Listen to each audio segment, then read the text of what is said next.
Thank you for coming. Rico is here from Berlin, specifically flown in to join us to present the movie here in New York. This was the first time this movie was screened in North America.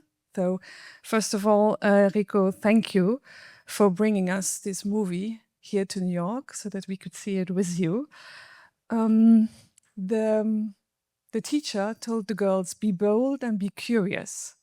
Well, we're also very curious. We would like to know what made you make this movie? As a producer from Berlin, what made you choose this particular topic and why did you think this should be brought to the big screen?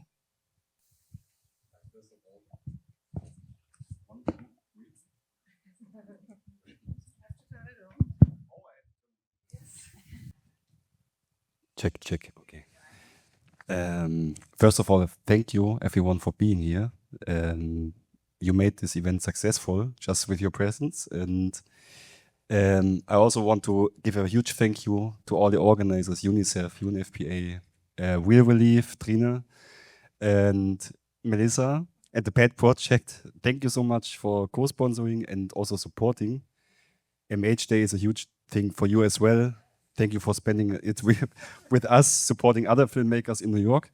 Shudu, Marni, and Ungai, Wash United, and of course our production companies, Common Eye Pictures and Unplug Africa. What made me do this film? Well, I have to say very honest, I was not in touch with this topic before. Like every guy actually is. We have to change that, of course, but in late 2019, I stumbled across a news article, ironically from the New York Post. I even invited the reporter, but she couldn't make it. And about this case in Bombay County, we saw it at the end with Jacqueline, and very tragic, but it hit home for me. It raised so many questions, especially as someone who's not menstruating. It was, I don't know, there were so many layers of questions that I needed to answer. And I did a deep research and saw that there are not that many films, feature films. You know, I'm more a fictional filmmaker. And there is, for example, Batman from India. But all these examples, these were more like savior stories, someone saving the day for the women. And I thought, what is really missing is the perspective of the girl.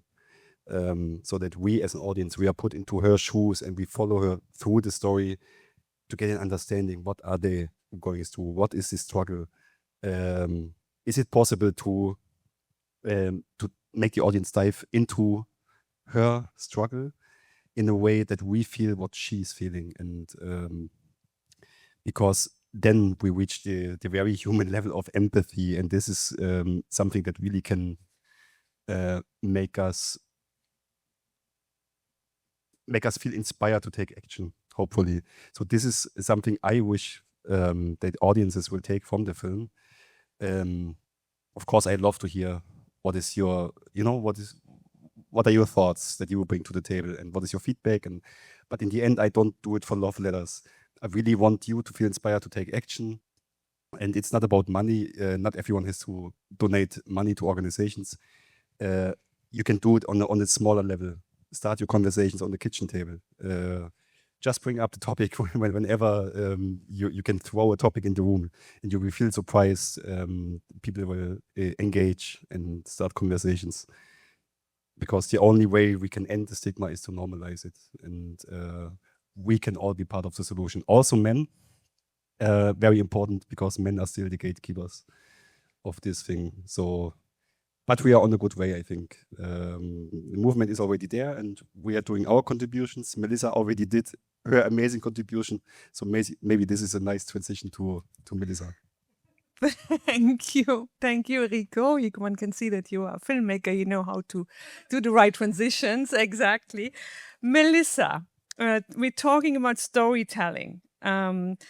And it's clear from this movie that storytelling is a powerful way to address stigma, to bring in shift perspectives.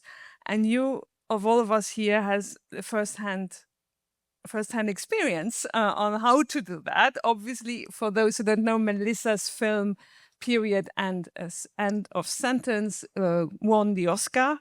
And that was for the first time that menstrual health was positioned at such a great stage. It was quite groundbreaking. I still see you with the Oscar on the stage. Quite amazing for all of us working in the trenches on these issues.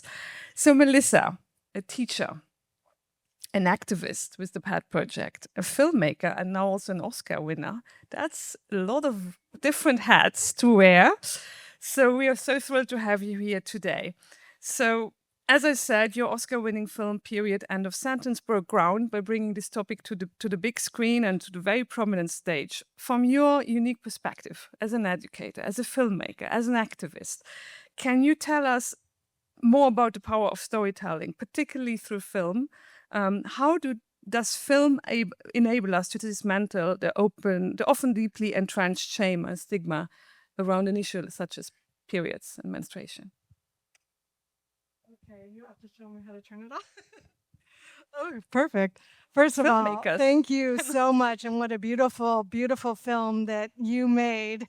And it's such an honor to be here. I feel like this is on Menstrual Health Day. This is MH, home week. There are so many rock stars here who have done so much in this space, and it's funny to me to be introduced as a filmmaker or as an Oscar winner. And although it's true, I identify first and foremost as a high school English teacher, which is how I began this work in menstrual equity. And I had a lot to learn, and I started doing it by learning and by hearing stories. And a lot of you here will know some of those stories you learned in high school, like the Odyssey, like Beowulf, like maybe stories from the Bible, like origin stories from all over the world. And what happened for me as I was reading these stories with half the students in my room, just like classroom, that is, just like half the people in the population were hearing that women and girls their age, not too far from menarche, which is the onset of menstruation, where June was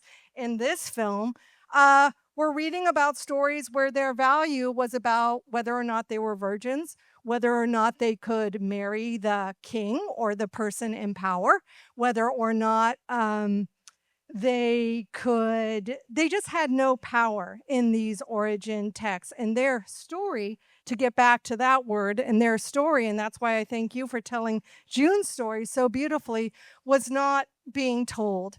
And unless you can hear everybody's story, and it's crazy to me. It's so interesting, isn't it, that none of us would be here were it not for the menstrual cycle, which is part of the reproductive cycle.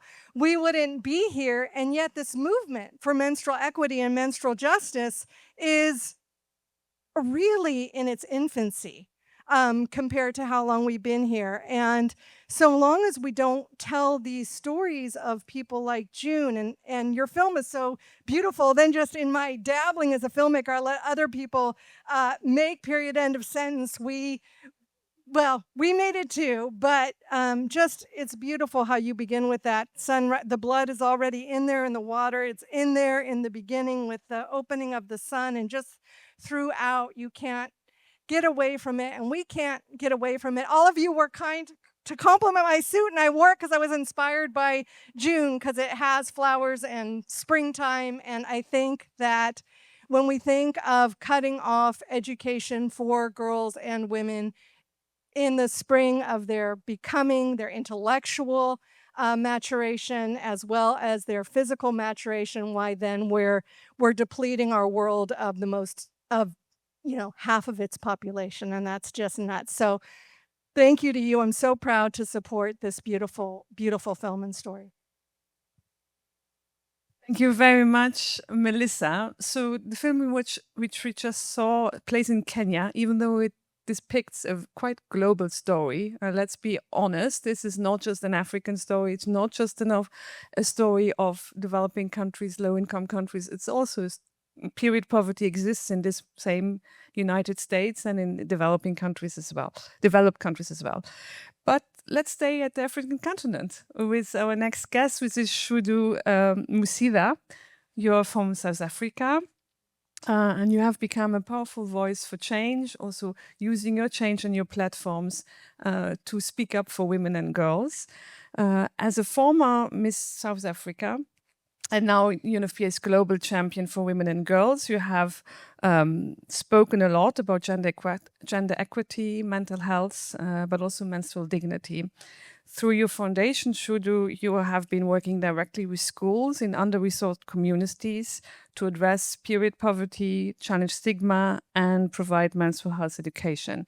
So can you tell us a little bit about the grassroots experience of yourself growing up in South Africa, I believe in a rural area, so you can probably very much relate to June and her environment. How do you think can we better integrate also the mental well-being of girls when we talk about menstruation and menstrual health responses?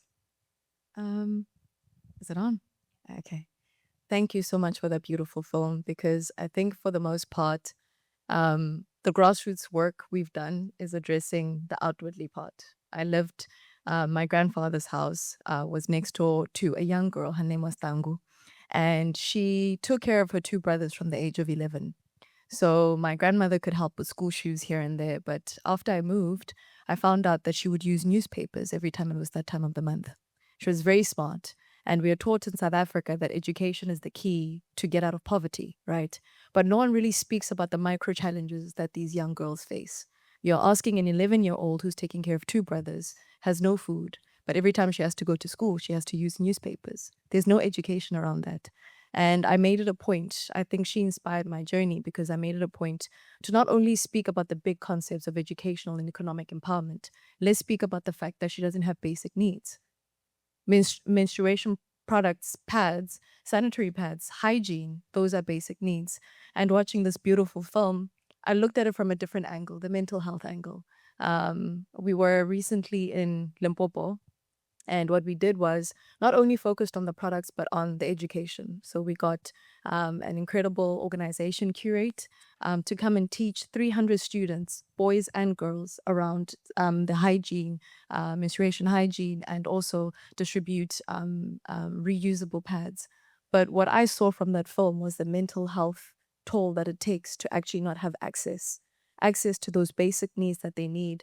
And June's story, as I was watching it, I found myself like getting very scared. How does it end? How does it end? The shame that she carries, but also remembering the first time you got your first period, how scared you were, but how you had a safe space to actually speak to someone. And the grassroots work is normalizing those conversations, creating safe spaces where that teacher was the make or break for June, and it was the make or break for Victoria, is that her name? The young girl who took her life in 2019? Jacqueline. That was the make or break for her. And many young women, and seeing the alarming stats around the world, it's not just about missing school, it's about missing out on your own life. It's about being silenced or learning to be silent from a young age. And you can only imagine how that festers and grows into so many other areas. We're not only speaking about just the blood flowing, but it's also about the health elements of it. Using a newspaper, using a dirty sock. It's the implications are vast, and to see that depicted in this beautiful film just shows us the realities of so many millions of young girls around the world, where we should just, it's not just a tokenistic. Someone said doing the menstruation education is tokenistic. Why are we focusing on that? When the truth is that's the foundation of actually giving young girls a voice, but also making sure that the environment that they're in is safe enough for them to be able to express themselves. Thank you, Shudu. Thank you for making the link to the education. And that's actually also a very good segue to our next guest, who comes from education, from Columbia University. I was just reflecting when Melissa's movie won the Oscars, I'm pretty sure that your inbox just blew up. And Marni, Sommer, who you have been a critical voice for over years and years, advocating for the importance of menstrual health, the recognition of menstrual health as a critical public health issue in academia, but also here at the UN with all of us. We are partners in crime on that.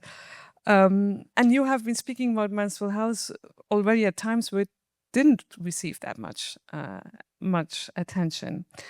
So in that sense, I think your work, Marni, laid the groundwork for the work of Melissa and Rico and everything what we are doing at the UN to elevate this issue.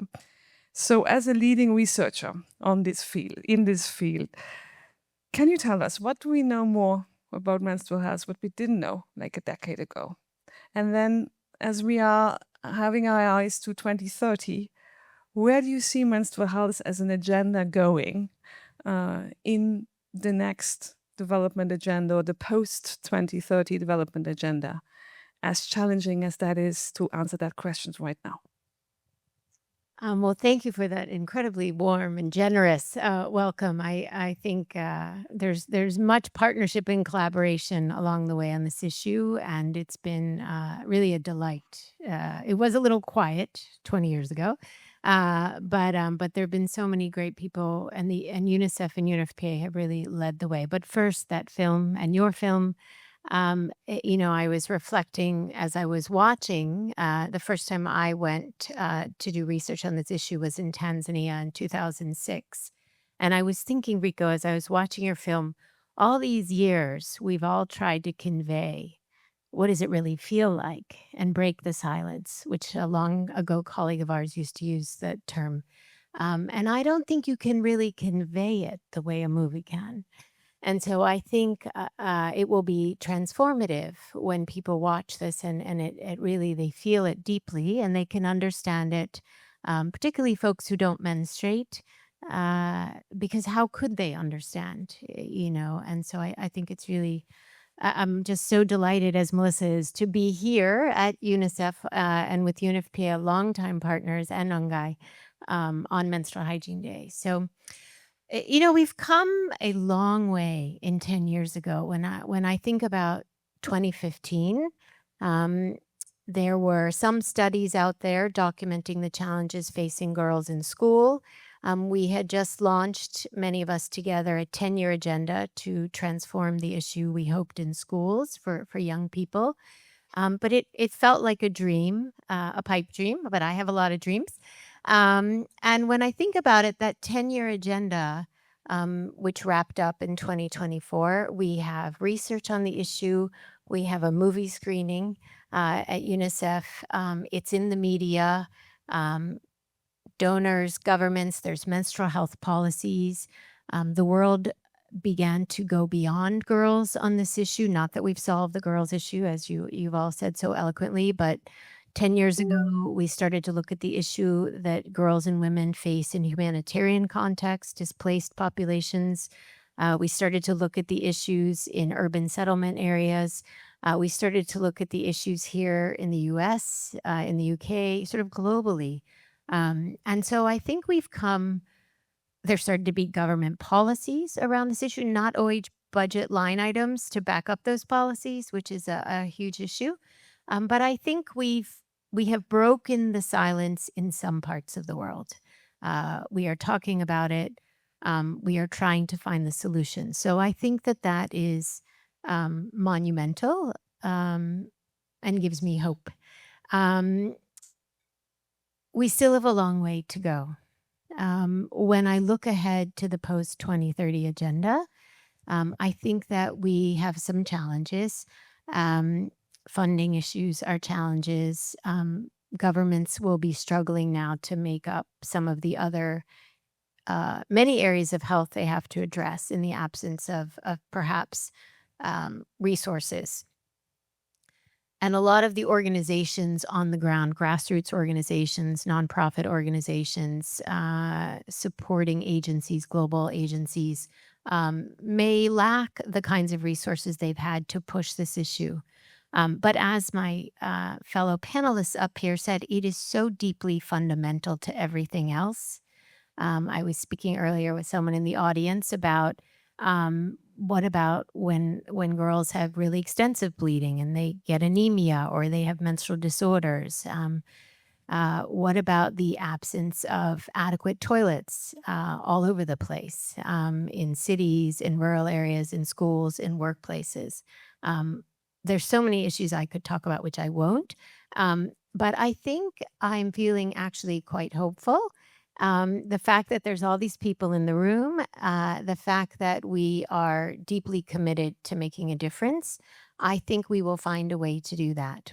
One of the ways that is really essential to move the needle is better data. I think storytelling is incredibly important and has to continue because it makes it real in people's hearts and they feel something. But at the same time, we still lack data in Kenya, in America. What is the everyday experience? How does it impact your ability to go to school, to work? What are the best interventions to make a difference? And so I think if we can really start to document and capture that data so we have something to measure against, I think then we can start to see what kind of progress are we actually making. We can also start to get at, again, getting at this issue, it's fundamental. For example, a girl gets her period, perhaps she gets pulled into child marriage. That still happens in parts of the world. But we focused on the child marriage part and not the triggering moment of getting your period because it's a little bit more invisible. And so I think as we start to really map out the issue and capture where does it fit in that pathway and why menstrual health falls across so many things, economics, education, gender, health, I think that we will really continue to have impact and it will grow. I think we're going to keep going. I have faith. Thank you, Marni. So you say we have come a long way. To start the way, you need a trailblazer. And if someone has been a trailblazer on menstrual health, it has been UNICEF and the WASH sector of UNICEF in particular, who have since decades put this topic on the agenda. UNICEF has been a fantastic partner for UNFPA on menstrual health and all the work around it.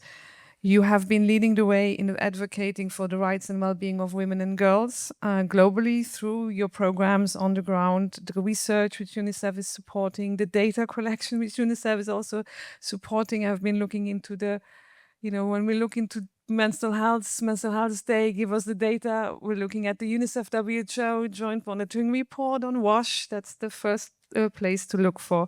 So first of all, thank you to UNICEF for all the vital support you're giving to this agenda. And given the leadership of UNICEF and all the work you have been doing over all these years, what are for you the most effective strategies for scaling up access to comprehensive menstrual health for all women and girls worldwide? If I may add, Menstrual Health Day, the theme is #together for a period-friendly world. For you, what is the collaborative spirit which is needed? And what does that mean for UNICEF in terms of moving this agenda forward, where Marni wants it to see after 2030? Right. Well, thank you. That's a great question. And I wanted to thank Rico for such a fantastic movie. It was on so many levels moving. I lived in Kenya for 8 years, and it was just such a beautiful capturing of the country and of this issue. So I think that's really fantastic.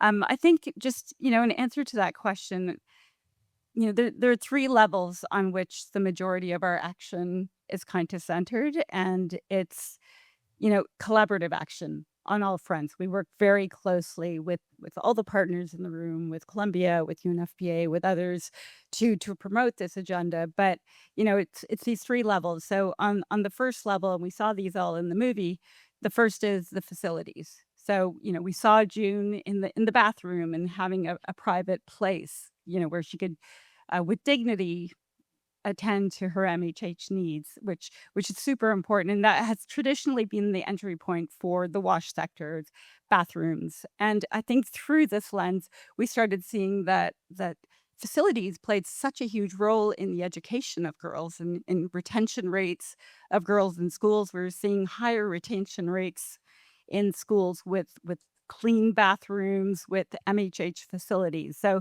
the facilities were the entry point, but there were facilities in schools, in healthcare facilities, at homes.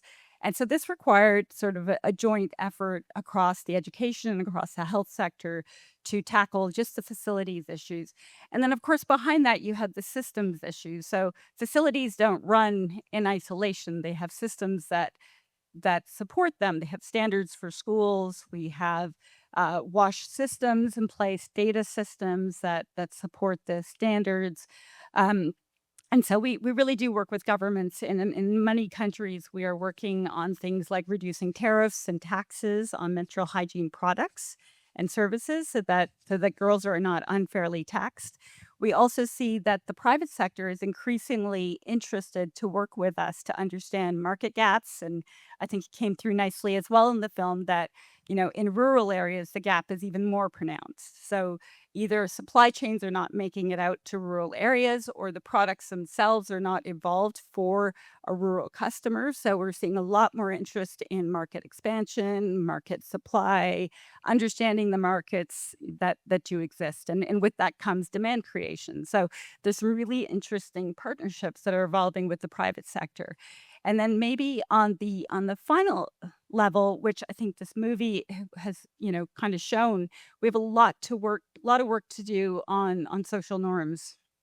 Right. So the behaviors and the acceptance and just talking about menstrual hygiene, health and hygiene in countries is so important. And so this is where we have big partnerships with the education sector to make sure that menstrual health and hygiene are in education curricula.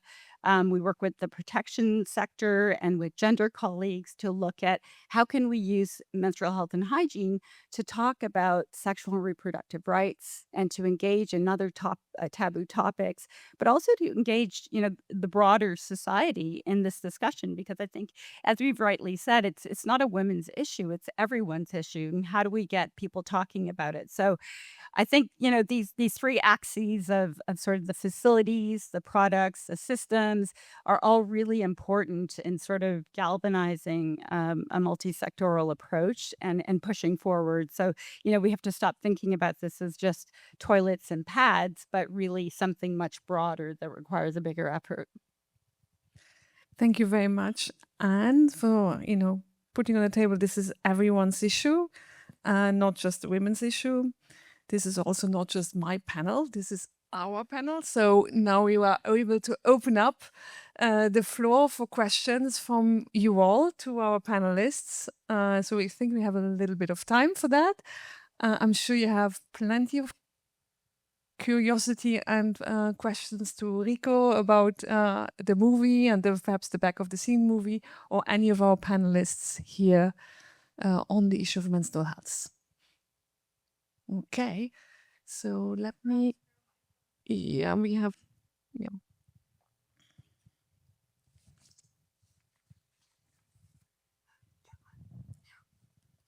okay. Hi, my name is Young Shin, and I'm an actor. I really enjoyed the film, but I'm here just to know about the issue and just learn more about the issue. And I have kind of zero knowledge about how to actually make contributions. So not just as an actor, but also like citizen of the world. Is there any way that we can actually contribute separately as a person? And where can you find the resources?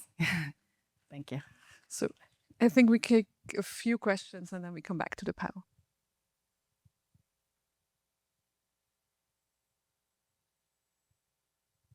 Hi, Rico. I was so impressed by your ability to transport us into Kenya and into June's life.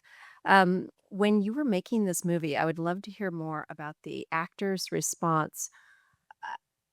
It takes a lot of courage to be an actor, to stand up and be on an international stage. And I'd love to hear more about your interactions with the actors and their responses to doing a movie about periods and menstruation. Hi, my name is Mary Maker. I am a refugee woman, and so period is something really important for me because we never talk about menstruation in war and displacement. I also work as a goodwill ambassador for UNHCR. I don't see us in the room, but if there's anyone, yay. And also really big champion on menstruation with Could You Menstrual Cup. My question is to literally all of you, like starting with Rico, I see the movie really ending with, the raising of the hand and conversation that really need to take place, because even in this room and the work that we get to do is that women ourselves, we're not comfortable with this topic to begin with. So it's really hard to bring the pad, to bring the tampon, to bring the cup without even bringing the girl on the table so that they can actually get to speak for themselves.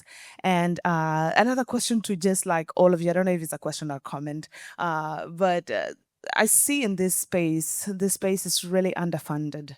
And sometimes most of the funding, like we really focus on research and we forget that it has to go hand in hand. Like we have to do the research and data and also provide the cup or like provide the product to the girl. So how do we all get to collaborate in this space, understanding that we need to bring all the available options for the girl and bring the girl along with us to be able to have these conversations, whether that is filmmaking. We are both in theater, so like whether that is on stage or like in film, how do we all collaborate without seeing the other person needs to be more like funded, but like how do we all come together and really support the girl? Anyone else for this first one? I have them noted down. Hi, beautiful movie by the way. I really enjoyed how personal it felt, where as you said, to really put ourselves in Drew's shoes to understand her struggles. Um, I don't remember who it was exactly, but we mentioned something about making it an issue for everyone, especially with the involvement of men. So my question is, how do we make this as relatable as possible? Because, most men don't menstruate, so they don't understand the pain of having to go through this like every month. Also with providing resources and things like that. So just to like bridge the gap between the lack of information, both physically and emotionally. Okay, so let's stop for now and go back to the panel. Rico saying we forget the questions. I'll tell you what was. So one question to you is if you could give a little bit more explanation of how you worked with the actresses in Kenya and what was their response specifically, as we understand these are all brand new actresses. Now this was their first experience, right? Making a movie. Yeah. So go ahead. So we casted them. We shot everything in Kwale County, which is at the coast south of Mombasa. And everyone knows Kwale from Diani Beach, for example. This is a tourist region. But we never saw the interior of the county. This is the first time actually a film was shot there. So some people even didn't know what the camera was. They looked at us like, what are you doing here? And all the actresses and actors were first-timers. They were not seasoned actors. They have no experience at all. And the kids had some experience from school stage plays.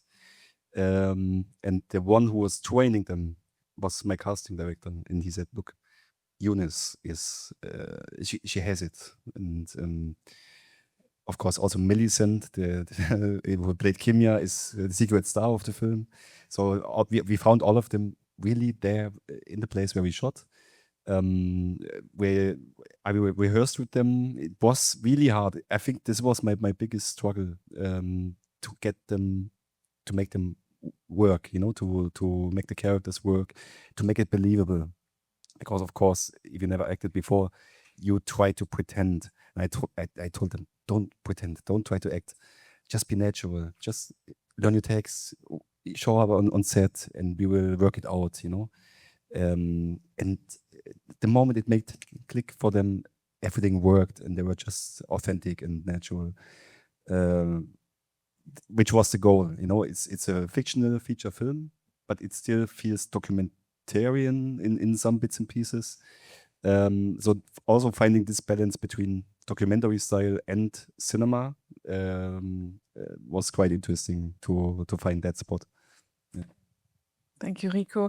And then there was a lot of questions about how can we collaborate? How can we work together? What can we do at the personal level as, goodwill ambassadors, as people in theater, but also working together, I guess, across sectors. And how do we involve men? So who would like to take that on? Marni? Sure, I'll start.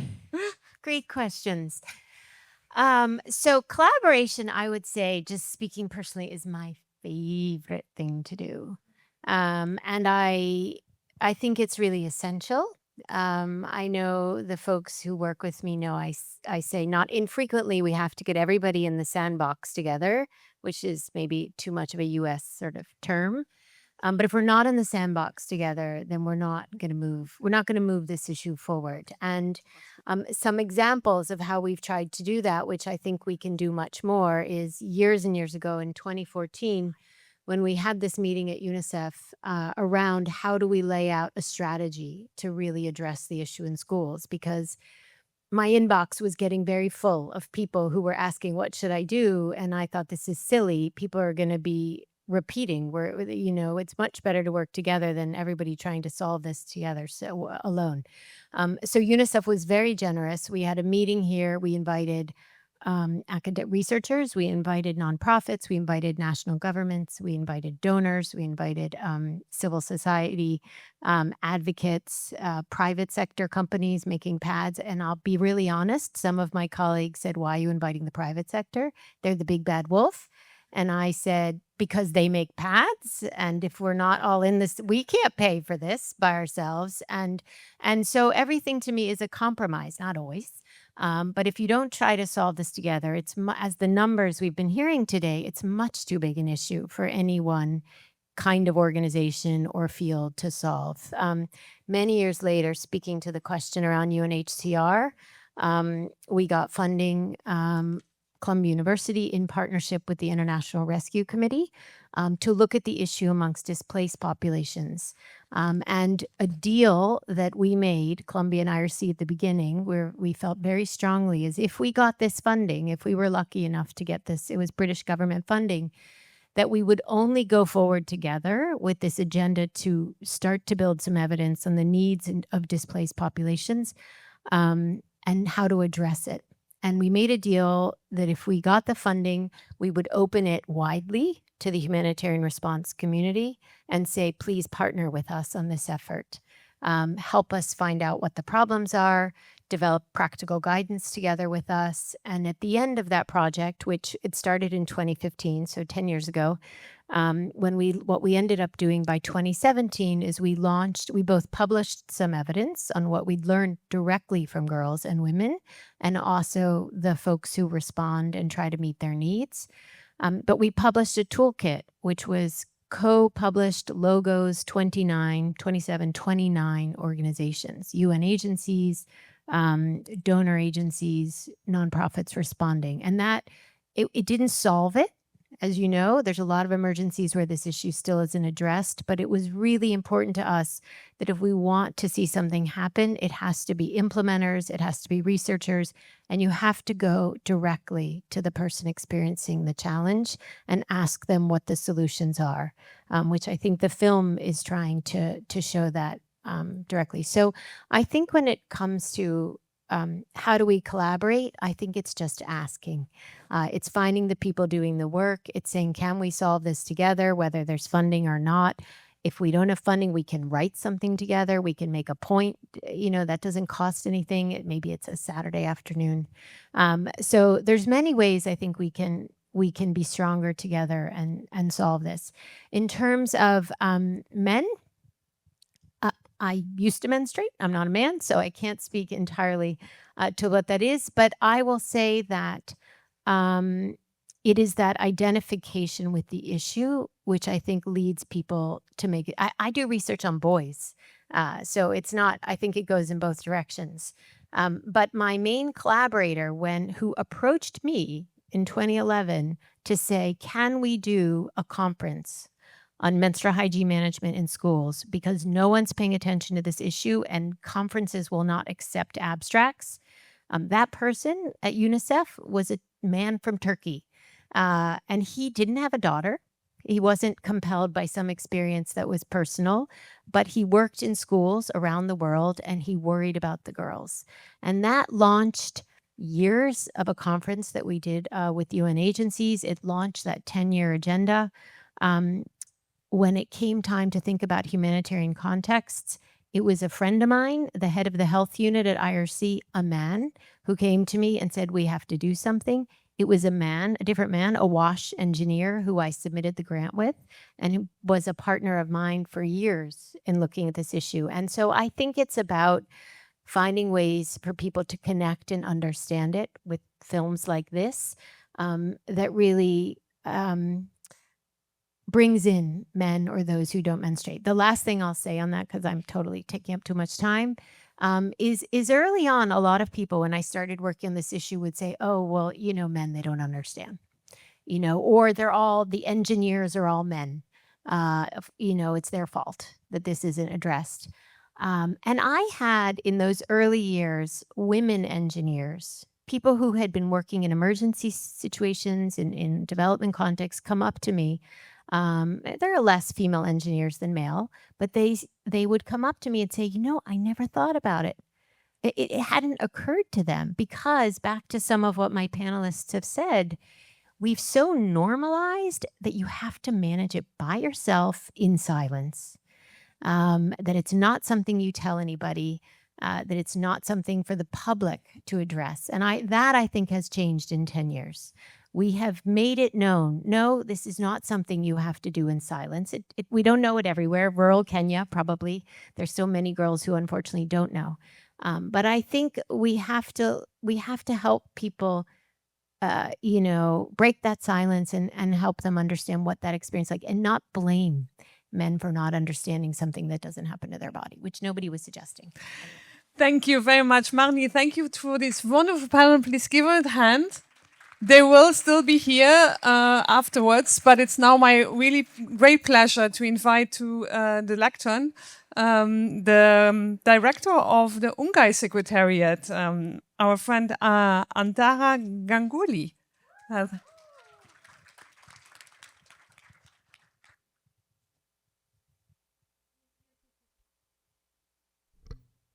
Who's here to support girls who menstruate? It takes a topic like menstrual health and dignity to, I couldn't stop listening to what all of you were saying. So thank you so much for that. I want to tell you a story and then I'll come back to it at the end. I'm from India and I worked with UNICEF India, and we went to survey a bunch of schools in Rajasthan, which is a desert state. And there were these men colleagues who were very proud of MHM rooms. And I'm like, what do you think the girls are going to do here? And they were like, they'll menstruate. I kid you not, that was the response. And then later on, I was having lunch with one of the colleagues who is a man, and I asked him, have you talked about this project with your wife? And he's like, no. I was like, maybe bring her and show her this room and let's see what she thinks about it. And he's like, I should bring my daughter. I was like, yeah, well, maybe that would be a good idea too. When we watch June's story, knowing that she represents one of the millions of girls around the world who are served by things like menstruation rooms, or not even, when we know that 2 in 5 schools globally offer menstrual health education, and by the way, I did a quick check-in with my American friends, how many of them had menstrual education, and 50% did not. When we know that only 1 in 3 schools have bins for menstrual waste, and for those of us who menstruate, that is actually a huge issue. You can't take off a pad, even if it's done, if you don't have somewhere to throw it, or a tampon. And that figure drops to 1 in 10 in sub-Saharan Africa. It is so clear that we have got to do better. What all of you have accomplished is massive and amazing, and we need 100 times of that, and I'm sure you'll agree with that. When June first gets her period in the classroom, I think we all just wanted to pause and change her story. What if June had been supported by her teacher? I mean, the first question I always have is, what if June had been a boy? Would any of this have happened? I mean, if boys menstruated, what would the world have looked like? What if the boys and girls in the class, what if her family, what if her parents had communicated to her that this is just growing up? Just like your bones grow, just like your muscles grow, just like you outgrow your clothes. This is just a natural part of growing up. What if June had understood what was happening to her body? And I'm sure there are some of us in the room who also were not spoken to about this. I am from ANGAI, the UN Girls Education Initiative. We work with all of you. Our programs and policies aim to ensure that all children can access what we call gender transformative education, which really just means education that helps us question and reject harmful gender norms. So the gender norms that lead to shaming a girl who's menstruating, the gender norm that leads to boys growing up into men who don't even know about menstruation and think it's weird or scary or something that's not their business. Gender transformative education not only ensures that girls can actually attend school and stay in school, but it tackles the gendered barriers that hold girls back. One of you talked about how pads is not the whole answer. It's actually just the starting point to the answer. The reason menstruation is so heavily stigmatized is because it signals sexuality. And surely that is the scariest thing in the world because everybody's trying to control it. So menstrual health and dignity is actually a beautiful starting point to talk to children, to not be scared of sexuality, to talk to children about consent, to talk to children about comprehensive sexuality education, and remove taboos from all of these subjects. That's what we try to do at ANGAI with UNICEF. Wherever we work, in schools, we teach children to understand their bodies. We teach children to ask questions like, how many hours does your mom sleep at night? How many hours does your dad sleep at night? Who's working how many hours? How much TV does your mom get to watch and how much TV does your dad get to watch? By asking these questions, we can then get to, does your mom have everything she needs in terms of time, in terms of support, in terms of pads?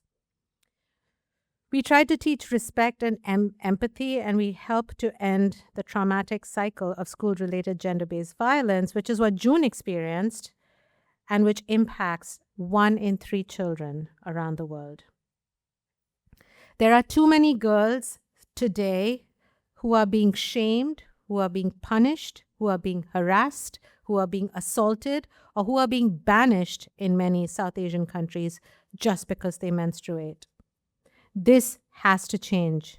We must teach children, girls and boys and gender diverse children, every child, to challenge and question harmful gendered norms around menstruation and around sexuality.